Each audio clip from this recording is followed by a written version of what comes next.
चक्र का बाप इससे पहले ना किसी ने सुनी, ना किसी ने देखी इतनी सटीक भविष्यवाणी।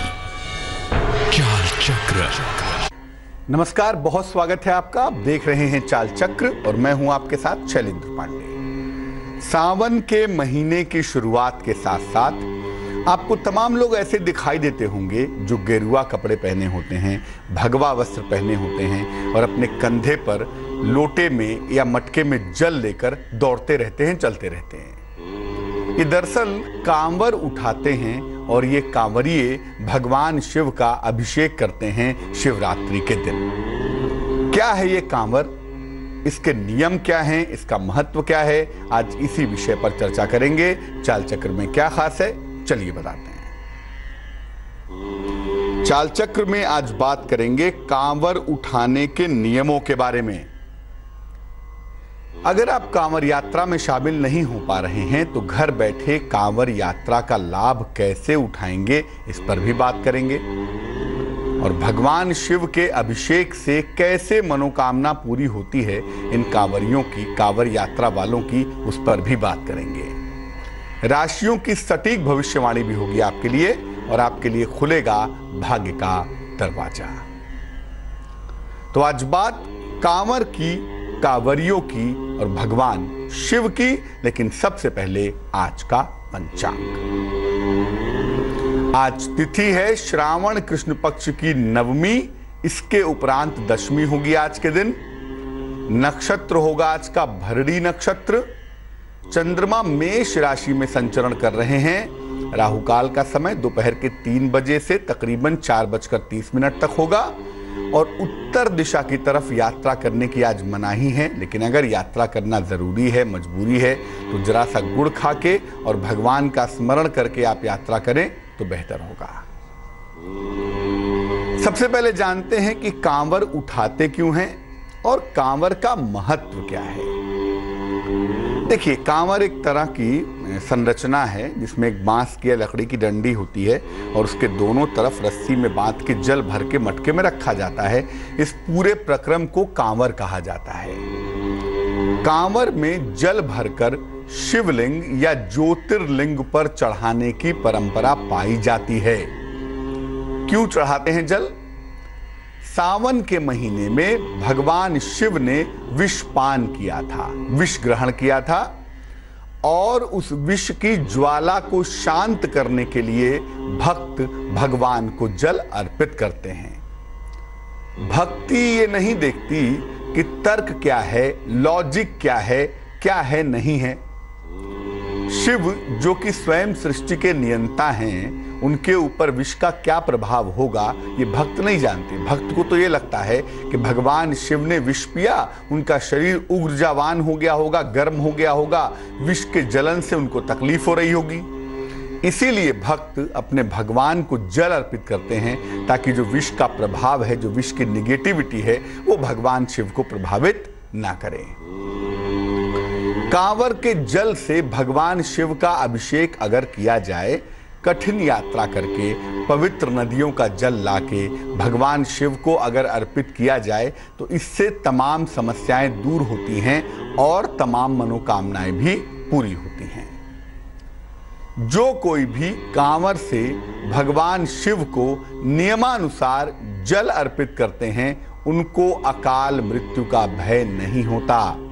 ऐसा कहा जाता है कि जो लोग जल भर के लाते हैं, कठिन परिश्रम करते हैं, कठिन तपस्या करते हैं। कांवर यात्रा करना कोई मजाक नहीं है, एक परिश्रम है, एक तपस्या है, एक तप है।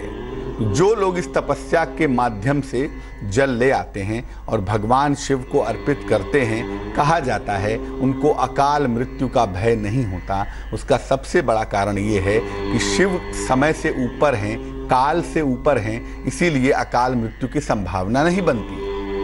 लेकिन ऐसा नहीं है कि सबके साथ ऐसा होता है। जो कोई पवित्रता मेंटेन करता है और शिव का नाम लेते हुए शिव में लीन होने का प्रयास करता है, उसी की रक्षा होती है। अगर आप इंटरटेनमेंट के लिए कांवर यात्रा कर रहे हैं, आनंद के लिए कांवर यात्रा कर रहे हैं, भक्ति भाव और श्रद्धा के लिए कांवर यात्रा नहीं कर रहे हैं, तो फिर आप चिंता मत करिए। फिर आप जो करिए सो करिए, उसका कोई भक्ति से भाव से संबंध नहीं है। कांवर यात्रा एक तपस्या है, एक भाव है, एक भक्ति है। और जब आप कांवर यात्रा इंटरटेनमेंट के लिए करते हैं, आनंद के लिए करते हैं, तो वहां पे जो भक्ति का भाव है वो नष्ट हो जाता है। और अगर भक्ति का भाव नष्ट हो जाएगा, तब फिर आपका जो सारा किया धरा है ना, वो चौपट हो जाएगा। अब ये जानते हैं कि कांवर अगर कोई व्यक्ति उठाता है, कांवर में जल भर के ले आता है, भगवान शिव को अर्पित करता है, तो कांवर उठाने के नियम दरअसल क्या हैं? क्या सिस्टम है? किसी पवित्र नदी से जल भर के शिवलिंग पर जल अर्पित करना चाहिए। पहला नियम तो यही है। चाहे वो गंगा का जल हो, चाहे वो नर्मदा का जल हो, पवित्र नदी से जल भरकर शिवलिंग पर जल अर्पित करना चाहिए। गंगा नदी का जल सर्वश्रेष्ठ है, क्योंकि शिव गंगाधर हैं और शिव का गंगा जल से जो अभिषेक होता है, शिव को जो गंगा जल अर्पित किया जाता है, वो सर्वोत्तम होता है। कांवर का जल लेकर जब कोई कांवरिया चल रहा है, तो उसको इस बात का ध्यान रखना होगा कि उस जल को भूमि पर न रखा जाए, जमीन पर न रखा जाए। मटका भर लिया गया, लोटा भर लिया गया, उसको सीधा कांवर में रखा जाए, उसको जमीन पर नहीं रखना चाहिए। जो लोग भी कांवर उठाते हैं, उनके बारे में नियम है कि ऐसे लोग एक समय भोजन करते हैं, सात्विक भोजन करते हैं और एक ही समय भोजन करते हैं। शिव मंत्र का जप करते रहते हैं, मन ही मन नमः शिवाय नमः शिवाय नमः शिवाय या शिव शिव शिव शिव मन ही मन जपते जाते हैं और वो जल अपने कंधे पे लेके चलते चले जाते हैं। कांवर उठाने वाला जो व्यक्ति है, उसके घर में भी ध्यान रखना चाहिए कि जो भोजन बन रहा है वो सात्विक होना चाहिए। आपके घर का बेटा, भाई, पति कांवर यात्रा लेकर गया है, कांवर उठाने गया है और पीछे से आप घर पे नॉनवेज खा रहे हैं, शराब पी रहे हैं, तो उसका फायदा नहीं होगा। इसीलिए कांवर उठाने वाले व्यक्ति के घर में भी सात्विक भोजन बनना ही चाहिए। यानी सात्विकता का जो भाव है ना, जो कांवर उठा रहा है, केवल उसी की जिम्मेदारी नहीं है कि सात्विकता मेंटेन करेगा। जो जो उसके साथ जुड़ा हुआ है, सबको सात्विकता मेंटेन करनी होगी, तभी जाकर इसका पूरा फायदा, इसका पूरा लाभ मिल पाएगा। भगवा वस्त्र धारण करके कांवर उठाना चाहिए। आप देखिए, जो कांवरिया आपको दिखाई देंगे सड़क पे, वो नारंगी या भगवा कपड़ा पहने रहते हैं। क्यों? क्योंकि भगवा के अंदर दो बातें हैं। एक तो त्याग का रंग है ना, जीवन में सब कुछ त्याग दिया, जीवन का अंतिम उद्देश्य ईश्वर है, इसीलिए जो रंग आया उसको कहते हैं भगवा। अब कोई भी भगवा पहन के अपने आप को त्यागी बताने की घोषणा करे, उस बात को स्वीकार नहीं किया जा सकता। लेकिन याद रखिए, भगवा का मतलब ही होता है कि दुनिया में ईश्वर के रंग के अलावा मेरे ऊपर कोई रंग नहीं है, इस बात की सूचना है भगवा पहनना। तो और दूसरा क्या है, भगवा के अंदर क्या होता है, लाल और पीले का मिक्सचर है ना, ऑरेंज। इसीलिए भगवा कलर पहनने से जो फायर का लेवल है वो बढ़ जाता है, मेहनत करने की क्षमता बढ़ जाती है, ऊर्जा का लेवल बढ़ जाता है। दिन भर आपको चलना है, कांवर में कंधे पे अपने जल ढोना है, उसके लिए बहुत एनर्जी की आवश्यकता है। इसीलिए भगवे की जरूरत है, ऑरेंज की आवश्यकता है। एक तो इस बात की सूचना है कि शिवस्य नाम मात्रम, शिव के अलावा मेरे जीवन में और कोई उद्देश्य है ही नहीं। और दूसरी बात यह है कि जो आपके एनर्जी का लेवल है, जो आपके ऊर्जा का स्तर है, वो भी बेहतर रहना बहुत जरूरी है। इसके अलावा शक्ति बनी रहेगी। अब मान लिया कोई व्यक्ति कांवर उठा रहा है, उसका स्वास्थ्य बीच में खराब हो गया, तबीयत बिगड़ गई, हड्डी में कोई दिक्कत आ गई, कोई चोट चपेट लग गई, तो कोई और उसकी जगह कांवर उठा करके आगे ले जाके जल चढ़ा सकता है, उस यात्रा को पूरा कर सकता है। तो मान लिया आप कांवर उठा रहे हैं, कांवर यात्रा में शामिल हैं, आपका स्वास्थ्य खराब हो गया, कोई दुर्घटना हो गई, कोई चोट चपेट लग गई, तो चिंता मत करिए, आपके बिहाफ पर कोई और भी कांवर उठा करके जल भगवान शिव को चढ़ा सकता है। इसकी चिंता करने की आवश्यकता बिल्कुल नहीं। सावन के महीने में कांवर यात्रा विशेष फलदायी होती है और सावन में जो कोई भी कांवर में जल भर के भगवान शिव को अर्पित करता है, कठिन परिश्रम के बाद शिव जी की उपासना करता है, यकीनन भगवान आशुतोष, भगवान भोलेनाथ उसके ऊपर कृपा जरूर करते हैं। लेकिन ऐसा संभव नहीं है कि हर व्यक्ति कांवर उठा सके। कुछ की मजबूरियां हैं स्वास्थ्य की, कुछ की मजबूरियां हैं दैनिक दिनचर्या की और कुछ की तमाम अन्य समस्याएं हैं। इसलिए अगर आप कांवर नहीं उठा पा रहे हैं तो अपने घर पर ही कांवर यात्रा का लाभ कैसे उठाएंगे? अपने घर पर कांवर यात्रा को कैसे पूरा करेंगे? लोटे में जल भरकर या गंगा जल भर के शिव मंदिर की 27 बार परिक्रमा करिए। ठीक है ना? लोटे में जल भर के या गंगा जल भरकर शिवलिंग की, शिव मंदिर की 21 बार या 27 बार आपको परिक्रमा करनी है। अब शिव का मतलब क्या है? शिव माने जो सृष्टि का चक्र नाभि है, centre point of the nucleus, centre point of the cosmos, universe, सृष्टि का जो केंद्र है वो क्या है? वो शिवलिंग है ना। तो जब आप शिव मंदिर की परिक्रमा कर रहे हैं तो दरअसल आप संपूर्ण सृष्टि की परिक्रमा कर रहे हैं, ये बात याद रखिए। शिवलिंग को ऊपर से देखा जाए, अगर आप सामने से अगल बगल से देखते हैं ना, ऊपर से देखेंगे तो क्या दिखाई देगा? चारों तरफ एक गोला है, बीच में एक बिंदु है, ऐसा दिखेगा ना। वो ऐसा इसीलिए दिखेगा क्योंकि सृष्टि की जो चक्र नाभि है, जो सेंटर पॉइंट है इस यूनिवर्स का, इस ब्रह्मांड का, वो शिवलिंग है। और जब आपने उसकी परिक्रमा कर ली तो एक तरह से आपने पूरी सृष्टि की परिक्रमा कर ली हाथ में जल लेकर। जब आप परिक्रमा पूरी कर लें 21 बार या 27 बार, तो वही जल शिवलिंग पर अर्पित कर दें, वही जल शिवलिंग पर चढ़ा दें। ध्यान रखिए कि जब भी आप परिक्रमा कर रहे हैं नंगे पैर करिएगा, पैर में बढ़िया जूता, बढ़िया चप्पल पहन के परिक्रमा ना करें। ध्यान रखें कि आप नंगे पैर रहें और पीले या नारंगी रंग का वस्त्र धारण करें, या तो पीले रंग का वस्त्र या नारंगी रंग का वस्त्र, क्योंकि ये दोनों ही जो रंग है ना, वो एनर्जी लेवल को बढ़ा देते हैं, एनर्जी लेवल को मेंटेन कर देते हैं। तो पीले या नारंगी रंग का वस्त्र धारण करके आपको परिक्रमा करनी है। लोटे में थोड़ा सा जल बचा लीजिएगा, पूरा जल मत चढ़ाइएगा, जरा सा जल बचा लीजिएगा और उस बचे हुए जल को घर के कोने कोने में छिड़क दीजिएगा। पहले शिवलिंग पर अर्पित कर लीजिएगा और उसके बाद जरा से बचे हुए जल को ले जाके घर के कोने कोने में छिड़क दीजिएगा। अगर ये प्रक्रिया सोमवार को की जाए तो बहुत ही ज्यादा अच्छा होगा। सावन के सोमवार को आप ये परिक्रमा कर सकते हैं, सावन के सोमवार को आप ये जल शिव जी को चढ़ा सकते हैं और इसके परिणाम आपके लिए बेहद अच्छे होंगे।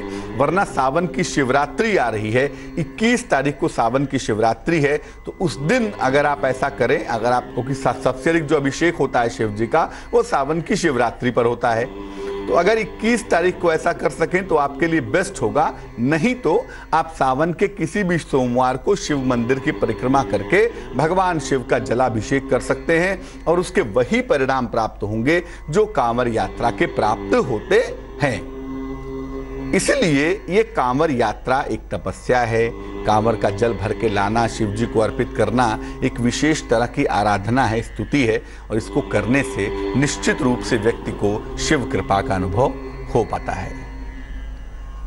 दो बातें और इंपॉर्टेंट हैं। पहला ये कि कांवर यात्रा कभी भी इंटरटेनमेंट के लिए मत करिए कि आप कांवर यात्रा कर रहे हैं, खा रहे हैं, पी रहे हैं, घूम रहे हैं, मौज ले रहे हैं, बढ़िया सो रहे हैं। कांवर यात्रा एक तपस्या है, मैं फिर बता दूं, ये इंटरटेनमेंट के लिए नहीं की जाएगी। अगर इंटरटेनमेंट के लिए की जाती है तो इससे एक तो भक्ति का भाव नष्ट होगा, तो जिस उद्देश्य से आप कर रहे हैं वो उद्देश्य पूरा नहीं होगा।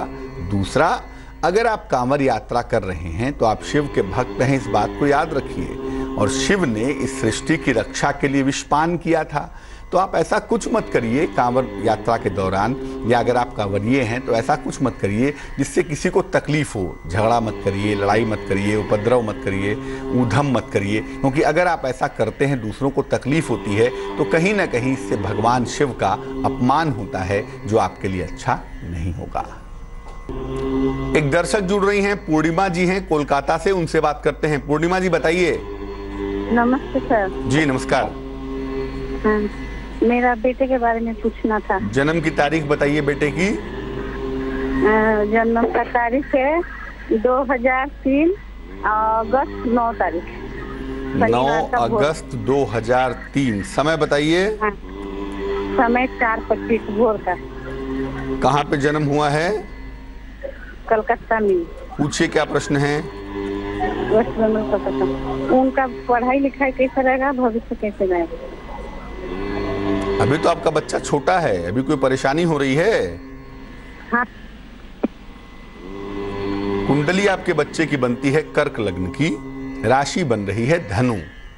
जो शिक्षा का मालिक है मंगल नामक ग्रह कुंडली के अष्टम भाव में है, हालांकि बृहस्पति और बुध से एस्पेक्टेड है। इसलिए बच्चे की शिक्षा में थोड़ी बहुत मुश्किलें आने के बावजूद बच्चा अपनी पढ़ाई अच्छी तरीके से पूरी कर लेगा, इसमें कोई दो राय नहीं है। ऐसे बच्चे अगर कानून के क्षेत्र में जाएं, इस शिक्षा के क्षेत्र में जाएं, एजुकेशन के क्षेत्र में जाएं या ज्योतिष के क्षेत्र में जाएं, तो उसमें एक बहुत अच्छा करियर बना सकते हैं। ऐसे क्षेत्रों में इन्हें करियर अच्छा बनता हुआ दिखाई देता है। इस बच्चे को पेट संबंधी समस्याओं से बचाना होगा, अपने डाइजेशन का इस बच्चे को बहुत ध्यान रखना होगा। पेट और आंखों की समस्या इस बच्चे को परेशान कर सकती है। 2 उपाय करने की मैं सलाह दूंगा। एक तो इस बच्चे को अभी से एक मोती पहना दी जाए, एक 6-7 रत्ती की मोती चांदी के लॉकेट में लाल धागे में सोमवार की रात को इसके गले में पहना दें। और दूसरा काम, सुबह और शाम दोनों समय या तो ये बच्चा स्वयं करे या तो आप इसकी माता जी हैं आप करिए। इसके लिए सुबह शाम दोनों समय हनुमान चालीसा का पाठ करना भी लाभकारी होगा। तो कांवरियों की और कांवर यात्रा की हम बात कर रहे हैं। कांवर यात्रा अमूमन शुरू तो सावन के कृष्ण पक्ष में कभी भी हो जाती है, लेकिन करते क्या है लोग, पवित्र नदियों से जल भरकर ज्योतिर्लिंग पर चढ़ाते हैं, शिवलिंग पर चढ़ाते हैं, या अपने मोहल्ले में अपने गांव में जो शिव मंदिर स्थापित है वहां पर जल ले जाकर भगवान शिव का अभिषेक करते हैं। और ये अभिषेक किया जाता है सावन की शिवरात्रि के दिन। सावन की शिवरात्रि इस बार 21 तारीख को है, तो 21 तारीख को ही बेसिकली अभिषेक भगवान शिव का किया जाएगा।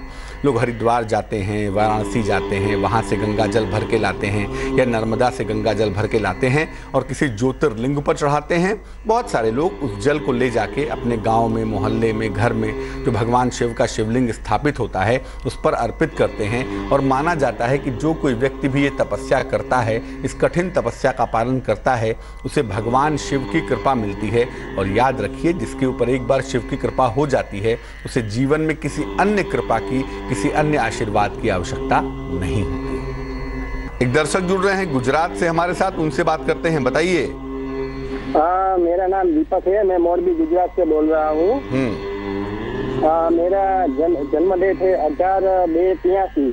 फिर से बोलिए। 18/2/1983। 1984। 83। समय बताइए। समय है दोपहर को 3:15 PM। कहाँ पे जन्म हुआ है? मोरबी गुजरात। हेलो जी जी बताइए, क्या सवाल है आपका? सवाल मेरा ये है कि नौकरी लगती ही नहीं है मेरी, और अभी तक मेरी शादी भी नहीं हो पा रही। नौकरी में कई बार ऐसी दिक्कत होती है कि लग जाती है तो छूट जाती है 15 दिनों में, लगती ही नहीं, ऐसा होता है। तो क्या उपाय करना चाहिए?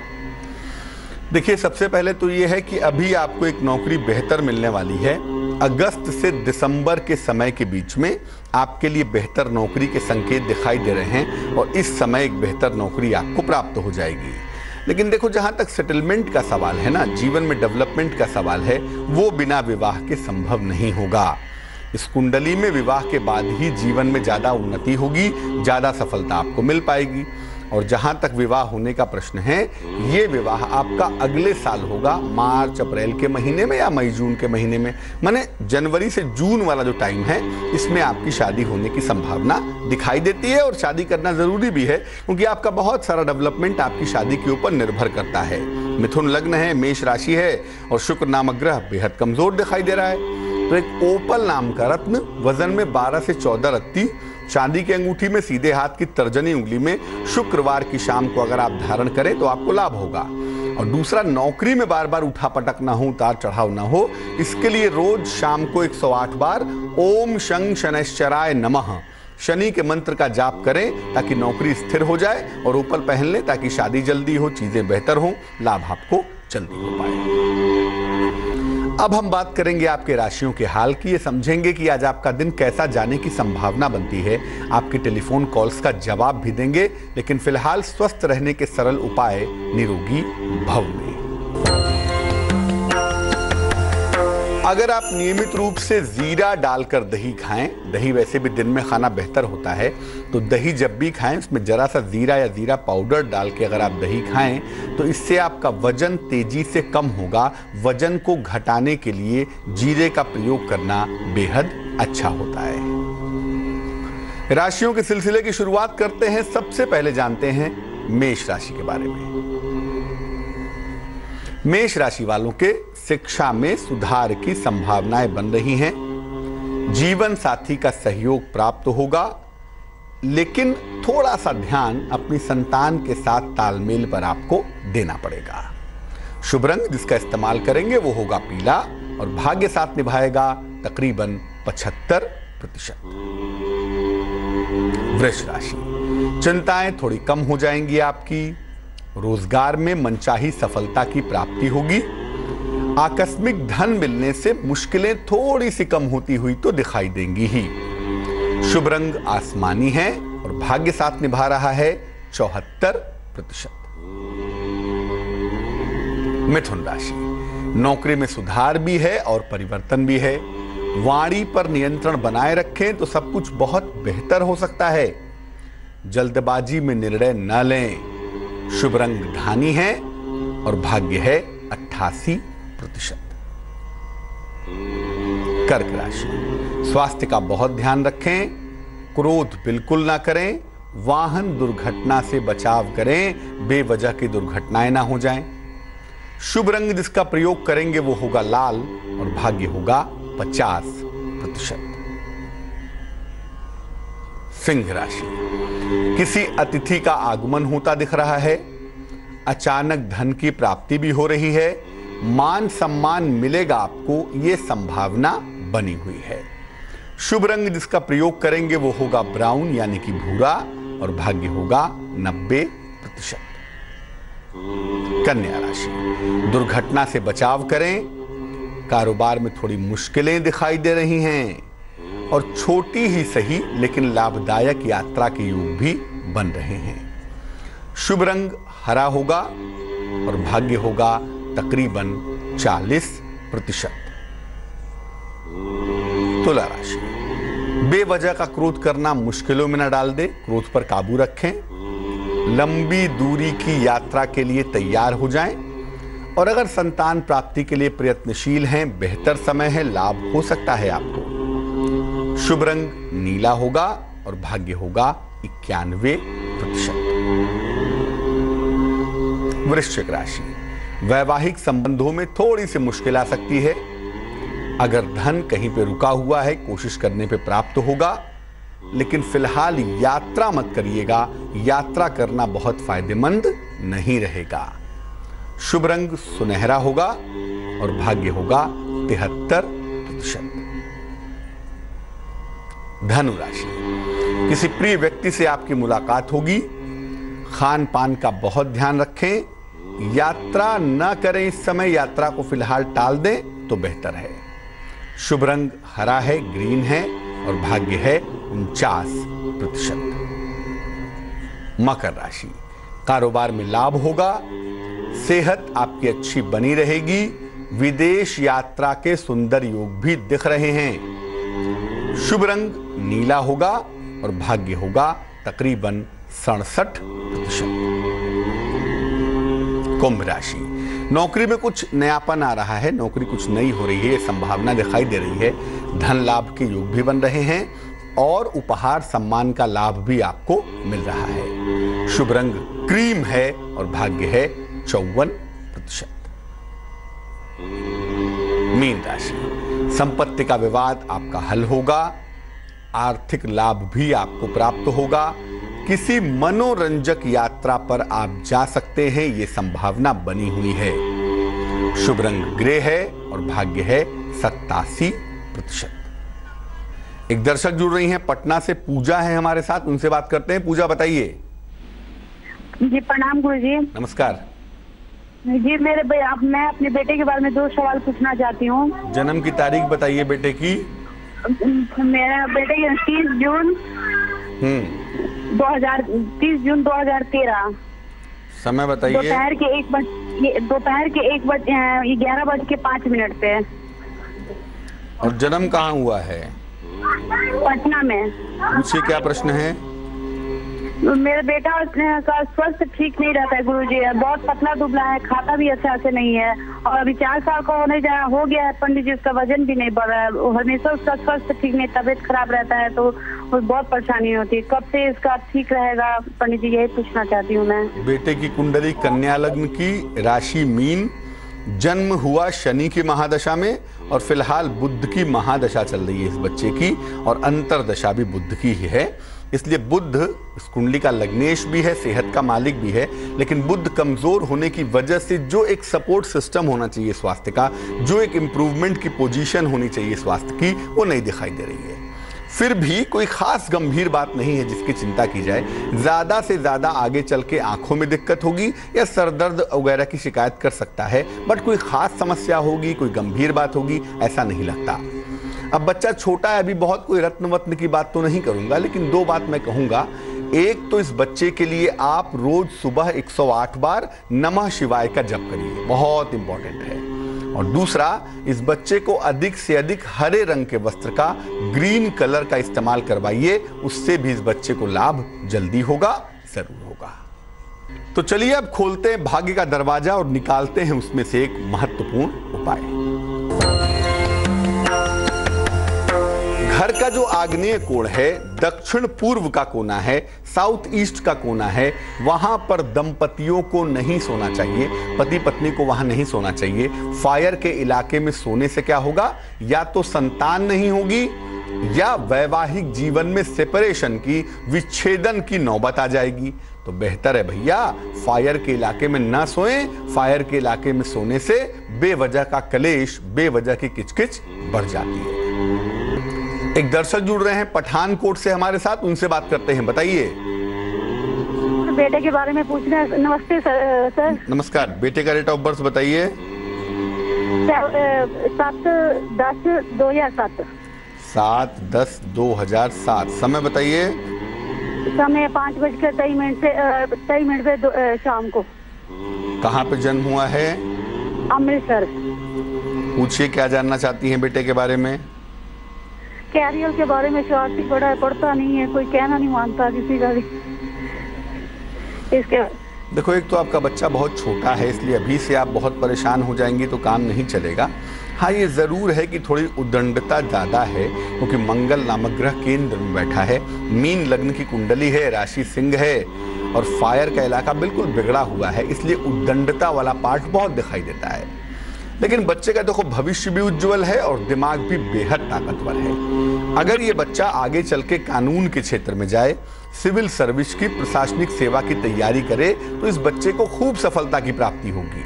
लेकिन अभी के लिए आपको कम से कम 2 वर्ष इंतजार करना होगा।